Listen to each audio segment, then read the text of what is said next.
RS teaching में आप लोग का स्वागत है। आज हम लोग पढ़ेंगे क्लास 10th की ज्योग्राफी का कुछ ऑब्जेक्टिव प्रश्न को देखेंगे, यानी पहला अध्याय से लिया गया है। ठीक है, तो चलिए पहला जो प्रश्न है क्या कह रहा है। पहला प्रश्न कह रहा है,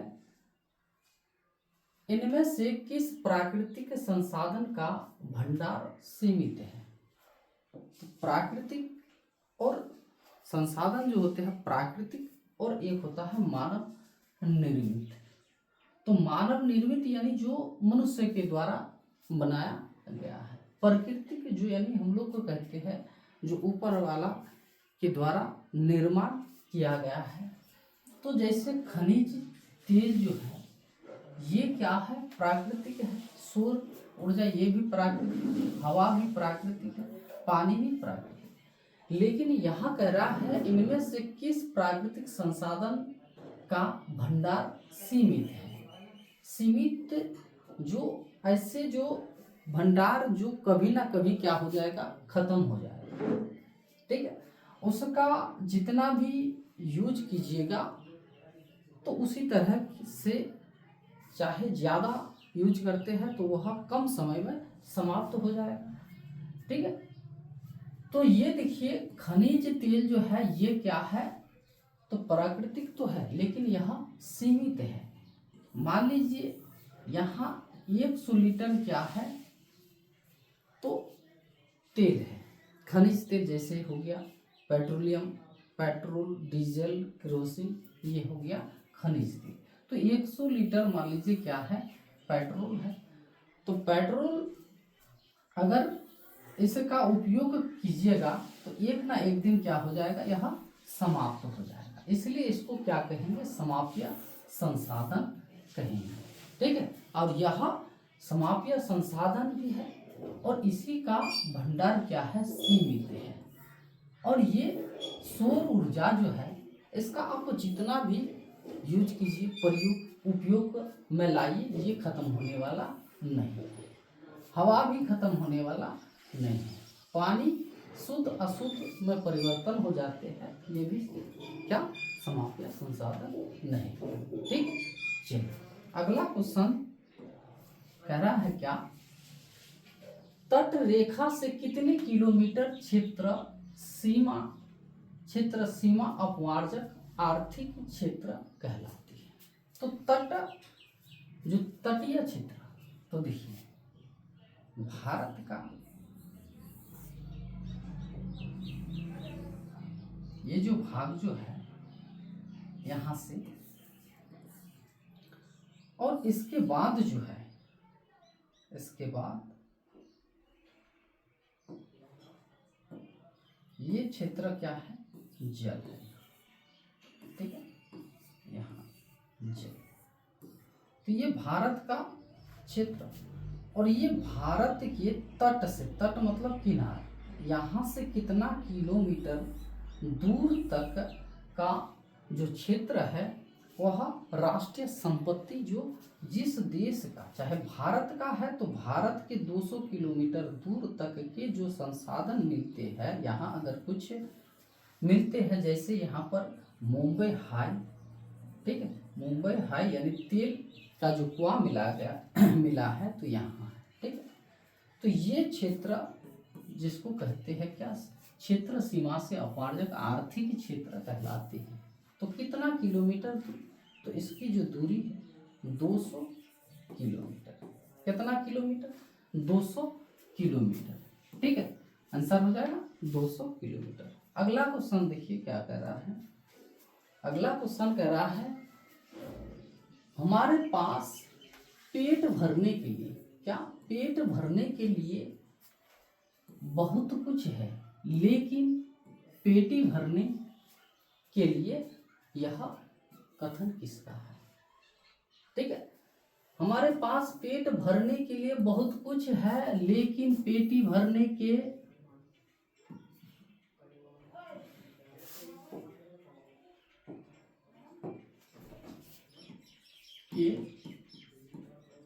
लिए नहीं, मान लीजिए। ठीक है, पेटी भरने के नहीं। पेटी भरने के लिए, यानी आप पैसा कमाने के लिए संसाधन नहीं है।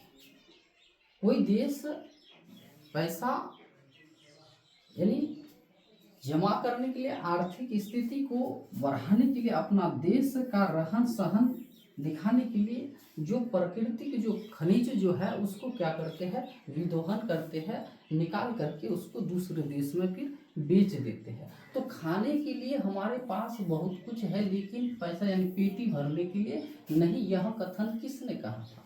ठीक है, तो यह कथन कहा था जाकर के किसने? तो गांधी जी ने कहा था। मेधा पाटेकर, इसका भी बहुत बार पूछा गया है। मेधा पाटेकर जो है इसका प्रश्न बहुत पूछा गया है। यह क्या किया था? तो नर्मदा बचाओ आंदोलन। क्या? नर्मदा बचाओ आंदोलन किसने किया था? तो मेधा पाटेकर। और सुंदरलाल बहुगुणा, यहाँ इसका भी पूछा गया है। तो चिपको आंदोलन से संबंधित है। किससे? तो चिपको आंदोलन से। ठीक है,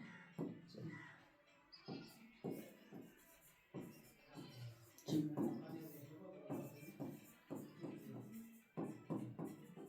आंदोलन से।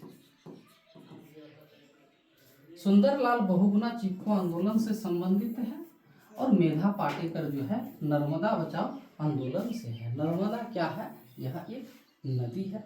और ये जो चिपको आंदोलन जो ये कहाँ हुआ था? चिपको आंदोलन तो उत्तराखंड में। कहाँ? उत्तराखंड में। ठीक है, चलिए अगला क्वेश्चन करा है विश्व पर्यावरण दिवस। बहुत बार पूछा गया है ये प्रश्न। विश्व पर्यावरण दिवस किस तिथि को मनाया जाता है? तो विश्व पर्यावरण दिवस आपको पूछेगा तो आपको लगाना है क्या? 5 जून को ही यानी क्या मनाया जाता है? विश्व पर्यावरण दिवस मनाया जाता है। ठीक है, अगला क्वेश्चन कह रहा है क्योटो सम्मेलन किस देश में आयोजित की गई थी? तो क्योटो सम्मेलन जो है ये किस देश में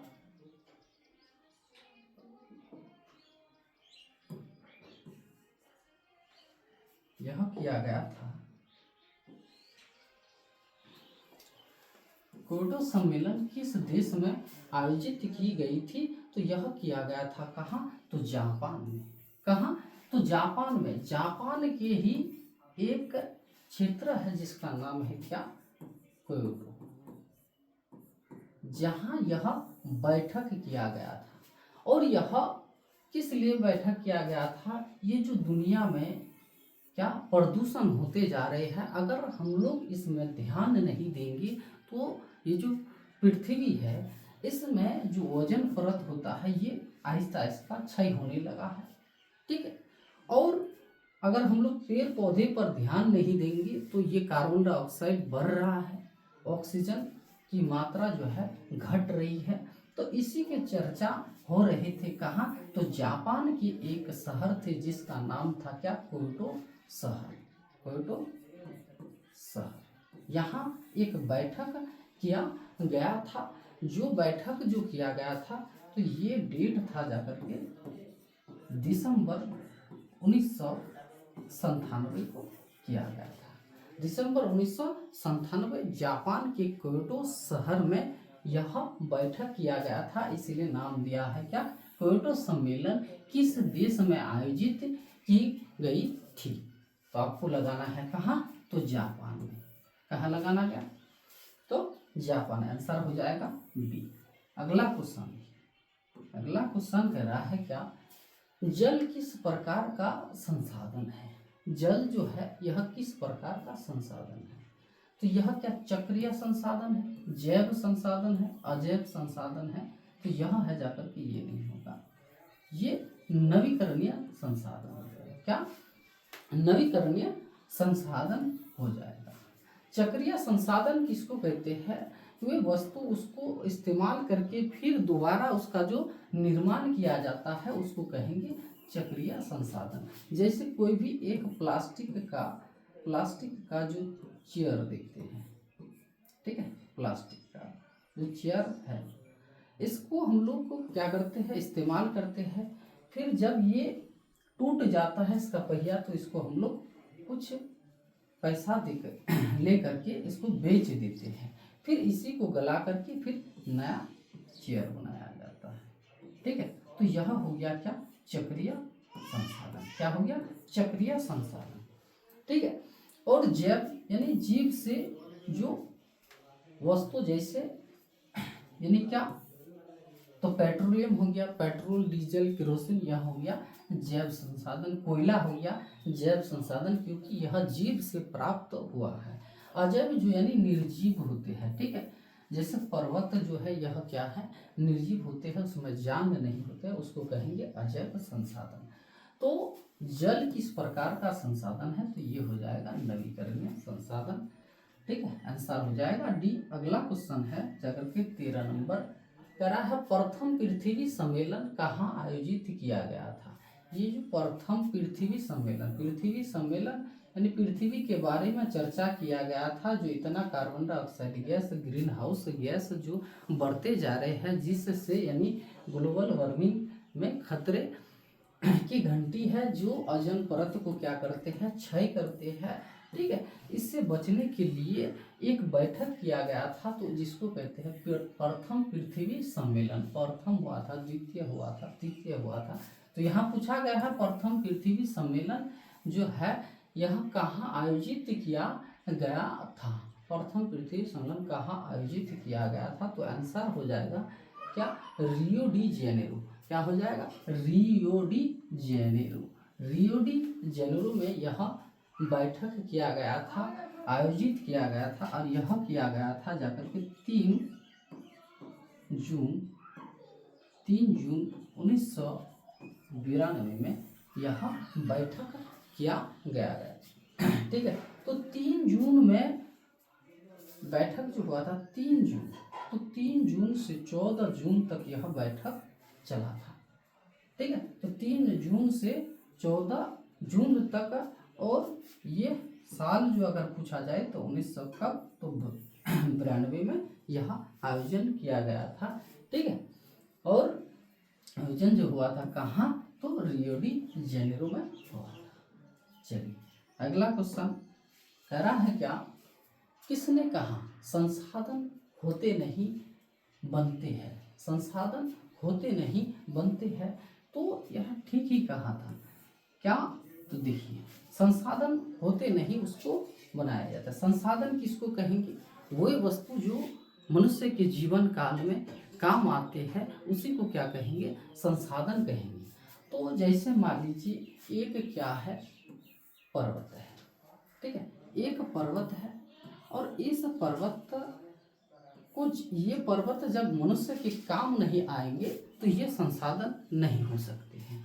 तो इसी को तोड़ करके यहाँ छोटे छोटे कंकर, ठीक है, मिट्टी जिसको कहते हैं, ये बनाया जाता है, और इसी को यानी सड़क बनाने के लिए और यानी भवन के निर्माण के लिए किया जाता है। तो इसलिए कह रहा है क्या, संसाधन होते नहीं हैं, संसाधन बनाए जाते हैं। तो किसने कहा था संसाधन होते नहीं बनते हैं या फिर बनाए जाते हैं, ठीक है। तो यह बात यानी किसने कहा था, तो आंसर हो जाएगा क्या, जिमरमैन ने कहा था। अगला क्वेश्चन देखिए, अगला क्वेश्चन कह रहा है पुरानी जलोढ़ मिट्टी को क्या कहा जाता है। तो पुरानी जलोढ़ मिट्टी किसको कहेंगे, तो जल के द्वारा या नदियों द्वारा लाई गई मिट्टी को, तो जल के द्वारा लाई गई मिट्टी को ही जलोढ़ मृदा कहेंगे। ये नदी है, क्या है, नदी है, और नदी में जो पानी जो बहती है, जल जो बहती है, ठीक है, जल बहती है, और एक समय ऐसा होता है तो नदी से क्या उफान मारता है, यानी इसके अगल बगल में भी क्या जल आ जाते हैं।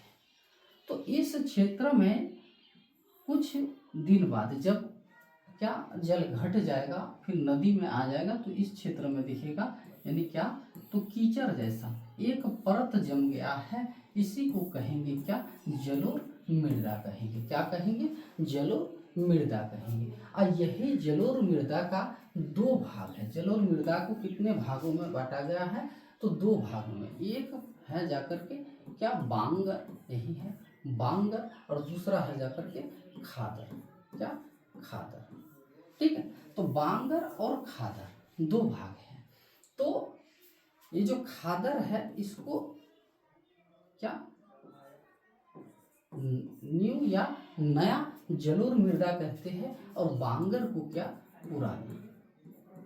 पुराना जलोढ़ मृदा कहेंगे। तो पुरानी जलोढ़ मृदा किसको कहेंगे, तो आंसर हो जाएगा बांगर। किसको, तो बांगर को कहेंगे।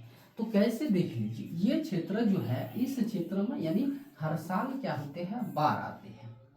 तो ये और इसके ऊपर का जो भाग है, ये क्षेत्र कभी कभार इसमें भी बाढ़ आ जाते हैं या फिर नहीं के बराबर। तो ये क्षेत्र जो है क्या है, पुराना है, और ये क्षेत्र जो है क्या, नया है। ठीक है, तो इसी को हम लोग जो ये जो पुराना है इसको कहेंगे क्या, जाकर के बांगर। यहाँ पुरानी मिट्टी तो बांगर कहेंगे, और जो नदी के बगल में तट में है इसको कहेंगे क्या, खादर कहेंगे। क्या कहेंगे, खादर कहेंगे। ठीक है, चलिए अगला क्वेश्चन कह रहा है, काली मिट्टी का दूसरा नाम क्या है। काली मृदा को यानी और एक नाम से जाना जाता है, जिसको कहते हैं क्या, रेगुर मृदा। ये क्वेश्चन जो है बहुत बार पूछा गया है। काली मृदा का दूसरा नाम क्या है, तो यानी रेगुर मृदा। और इसी से और एक प्रश्न पूछा जाता है, कपास की खेती सबसे ज्यादा किस मृदा में होती है, तो यानी काली मृदा में या फिर रेगुर मृदा में। और रेगुर मृदा जो है, यह काली मृदा जो है ज्यादातर कहाँ है, जाकर के ये है जाकर के इस क्षेत्र में। ये जो क्षेत्र देख रहे हैं महाराष्ट्र क्षेत्र में ज्यादातर क्या है, तो काली मृदा है। और इसी मृदा में, ठीक है,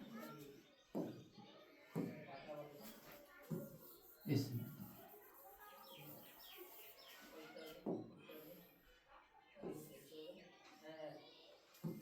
ये जो क्षेत्र देख रहे हैं, इसी क्षेत्र में महाराष्ट्र में ही यानी कपास की खेती ज्यादा होती है। और ये जो मिट्टी है, यह जल को नमी रखने में महत्वपूर्ण निभाते हैं। यानी ये कपास के लिए बहुत ही क्या है, महत्वपूर्ण है। कपास जिस क्षेत्र में कपास की खेती की जाती है उसको क्या चाहिए, तो काली मृदा चाहिए। अगर काली मृदा आपके क्षेत्र में है तो कपास की खेती यानी अच्छी तरह से होगी।